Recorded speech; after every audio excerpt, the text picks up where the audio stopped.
पिछले वीडियो में हम लोगों ने भारत संसाधन एवं उपयोग क्लास 10th भूगोल से संसाधन का महत्व पहला इकाई से हम लोगों ने देखा।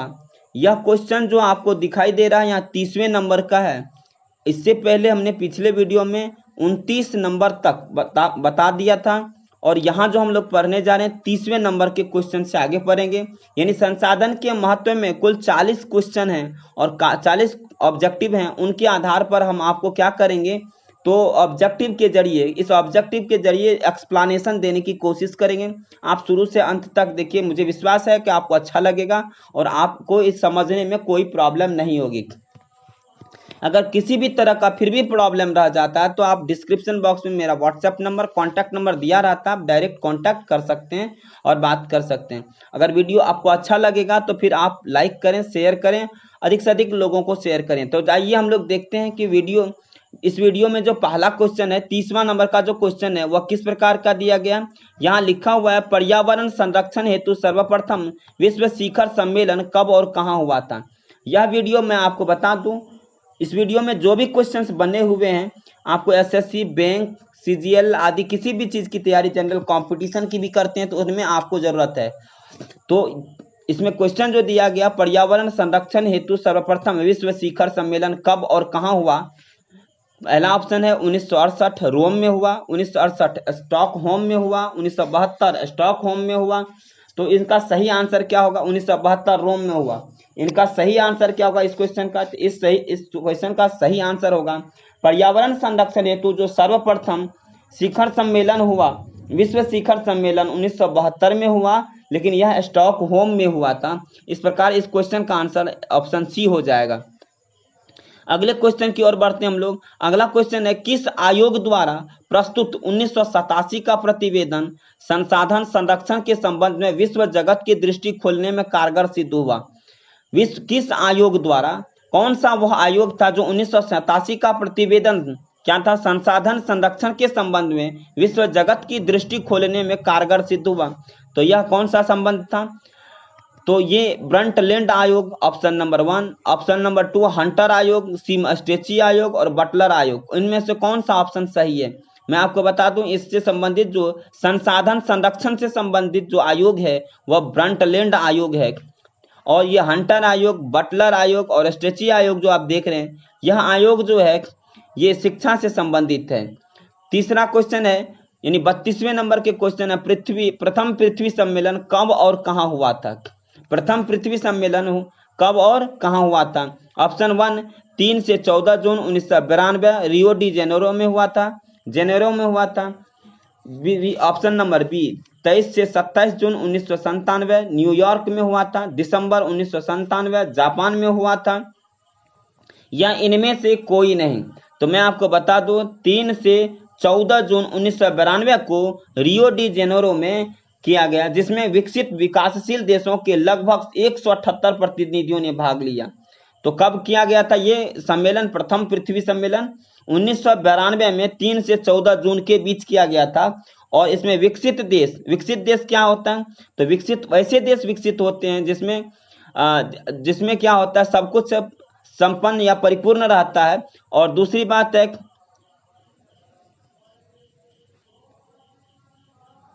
संपूर्ण या परिपूर्ण का अर्थ यहाँ यह है, विकसित देश के लिए अधिक औसत आय, यानी आमदनी जो होता है, देश के जो आमदनी होती है वो क्या होना चाहिए, अधिक से अधिक होना चाहिए। उच्च प्रति व्यक्ति है, यानी हर व्यक्ति का जो आमदनी है, देश की औसत आमदनी या हर व्यक्ति की आमदनी जो है, प्रत्येक व्यक्ति की आमदनी, उस देश के प्रत्येक व्यक्ति की आमदनी उच्च होना चाहिए।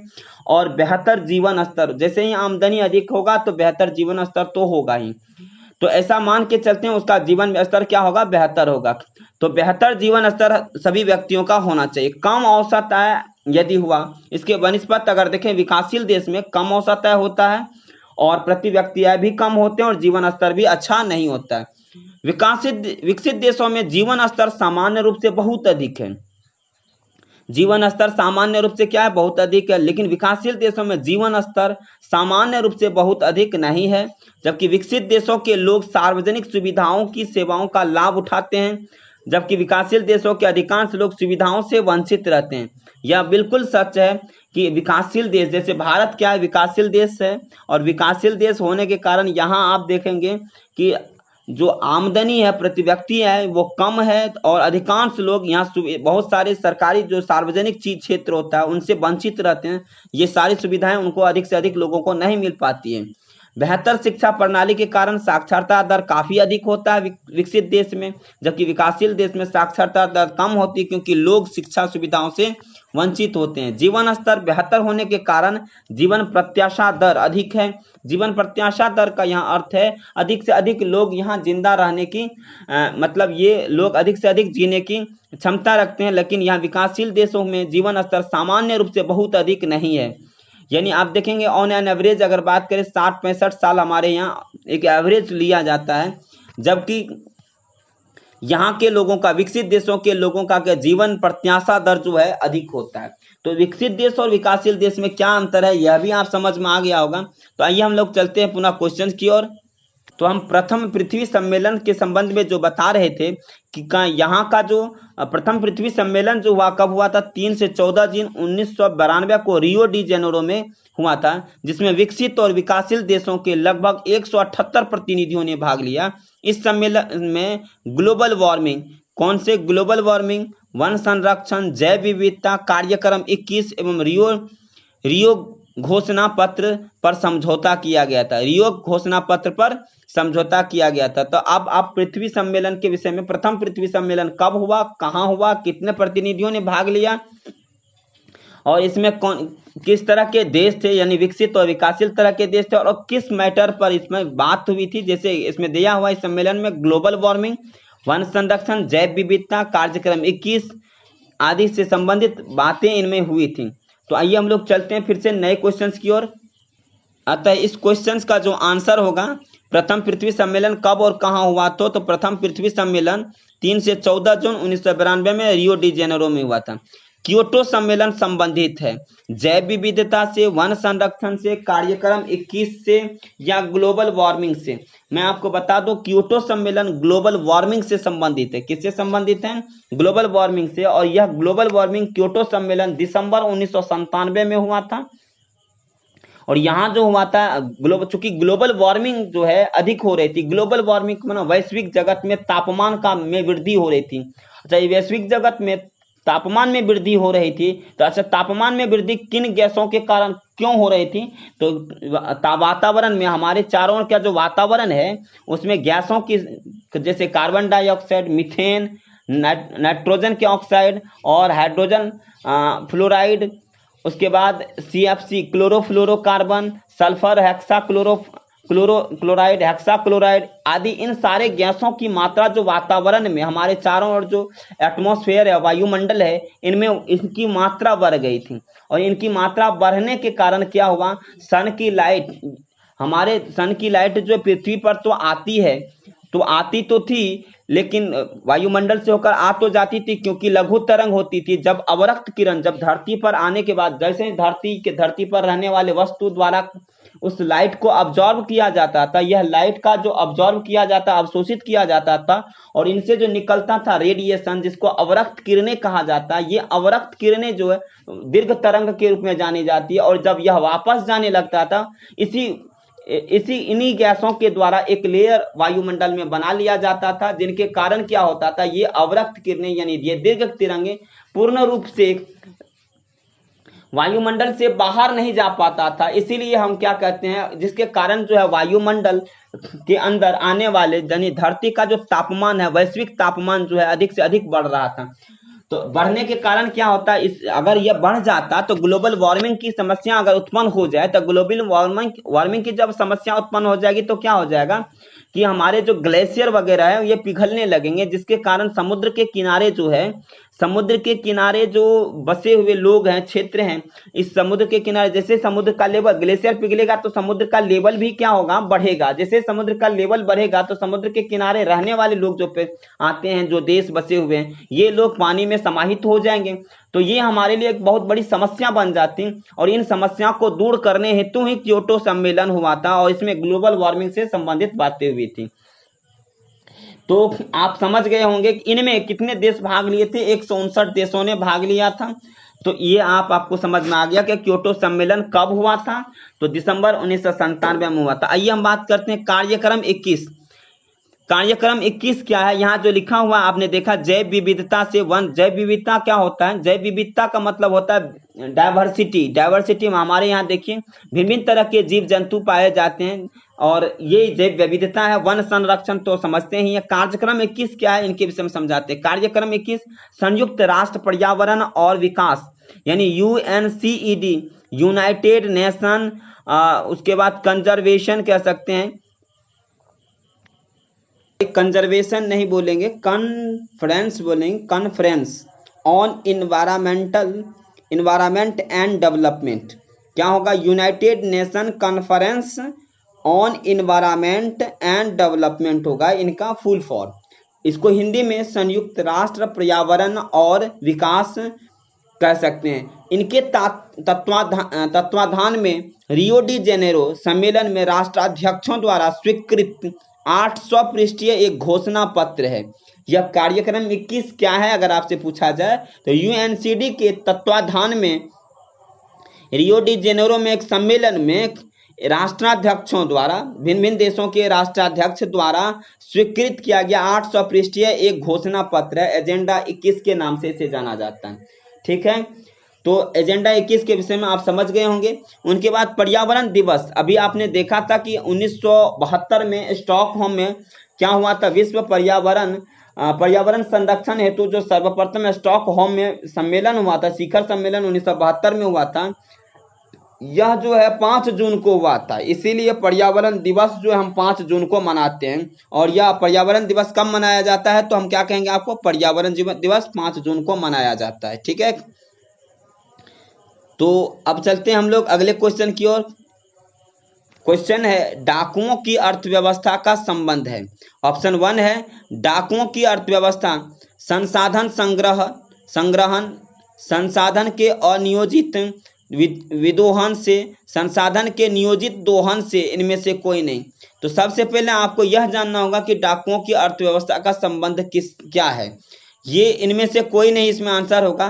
क्यों, क्या होगा तो फिर इसका आंसर, डाकुओं की अर्थव्यवस्था का मतलब है यहाँ मानव और तकनीकी की शोषणात्मक दोहन। मानव का भी शोषणात्मक दोहन हो रहा है और तकनीकी की भी शोषणात्मक दोहन प्रवृत्ति डाकुओं की अर्थव्यवस्था कहलाती है। मानव और तकनीक की शोषणात्मक दोहन प्रवृत्ति जो होती है क्या कहलाती है, डाकुओं की अर्थव्यवस्था यानी रोबर्स इकोनॉमी कहलाता है। अगला क्वेश्चन है आईपीसीसी। क्वेश्चन है आईपीसीसी का मुख्यालय निम्नांकित में से किस नगर में अवस्थित है। तो आईपीसीसी का जो मुख्यालय, सबसे पहले आईपीसीसी का फुल फॉर्म क्या होता है, inter governmental panel on climate change. Inter governmental panel on climate change का मुख्यालय निम्नलिखित में से किस नगर में अवस्थित है। ऑप्शन 1 है न्यूयॉर्क, बी में है जेनेवा, सी में है बुडापेस्ट और डी में है लंदन। तो मैं आपसे पूछना चाहूँगा आईपीसीसी का जो मुख्यालय है वो कहाँ है। आईपीसीसी का मुख्यालय कहाँ होगा, इसका आंसर जेनेवा में होगा। कहाँ होगा, जेनेवा में। अब अगला क्वेश्चन क्या है, अगला क्वेश्चन है सतत विकास की अवधारणा यानी संकल्पना संबंधित है, किससे संबंधित है, सतत विकास की अवधारणा। तो हंटर आयोग से, स्ट्रेची आयोग से, बटलर आयोग से, ब्रंटलैंड आयोग से। इस क्वेश्चन का आंसर क्या होगा, ब्रंटलैंड आयोग से। हंटर आयोग, स्ट्रेची आयोग और बटलर आयोग से यह संबंधित नहीं है।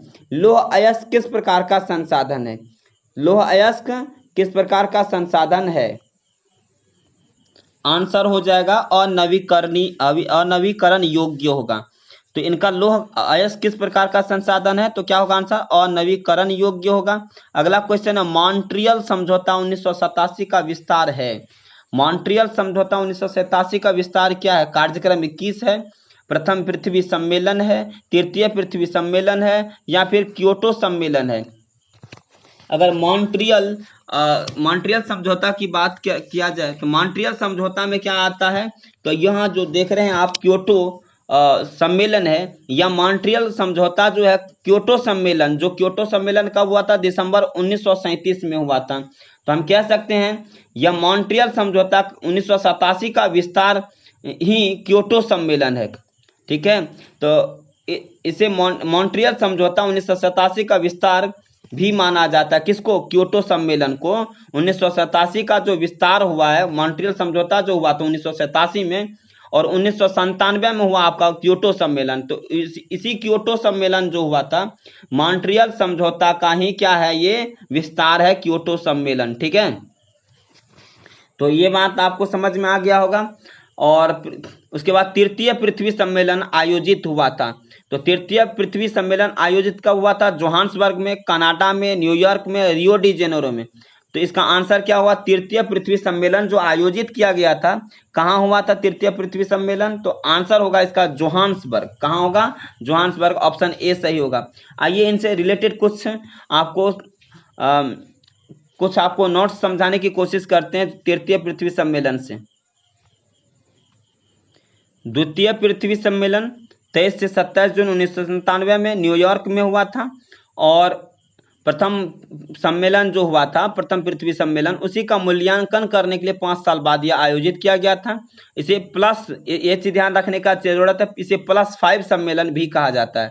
तो द्वितीय पृथ्वी सम्मेलन को +5 सम्मेलन इसलिए कहा जाता है क्योंकि यह 5 साल बाद प्रथम पृथ्वी सम्मेलन जो 1992 में हुआ था रियो डी जेनेरो में, उसी के मूल्यांकन करने के लिए किया गया था, इसीलिए इसे +5 सम्मेलन भी कहा जाता है। क्योटो सम्मेलन 1997 में दिसंबर में हुआ था। पृथ्वी ग्लोबल वार्मिंग से बचाने के लिए जापान में क्योटो में सम्मेलन आयोजित किया गया था। 159 देशों ने भाग लिया था इसमें।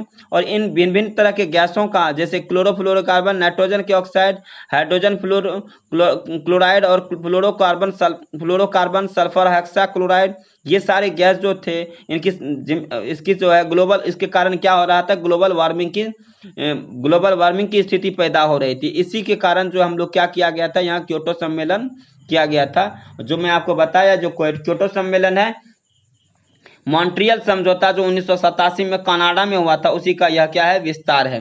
तो तृतीय पृथ्वी सम्मेलन की अगर बात करें, तृतीय पृथ्वी सम्मेलन जो हुआ था 10 वर्ष बाद 26 अगस्त से 4 सितंबर 2002 में जोहान्सबर्ग में आयोजित किया हुआ। इस सम्मेलन में पर्यावरण संबंधी 150 धाराओं पर विश्व स्तरीय सहमति तैयार करना था। इस सम्मेलन का कोई परिणाम नहीं निकल सका। इस सम्मेलन में विश्व के विभिन्न देशों से लगभग 2000 प्रतिनिधियों ने भाग लिया। तो आपको यह पूछा जा सकता है कि तृतीय पृथ्वी सम्मेलन जो हुआ था, कौन से पृथ्वी सम्मेलन में कोई भी परिणाम सही रूप से नहीं निकल सका? तो आपको क्या कहना है? तृतीय पृथ्वी सम्मेलन कब हुआ, कहाँ हुआ, ये आप अच्छी तरह से समझ रहे हैं। अगर वीडियो आपको अच्छा लगता है तो आप अधिक से अधिक लोगों को शेयर करें, लाइक करें, शेयर करें। Thank you for watching this video.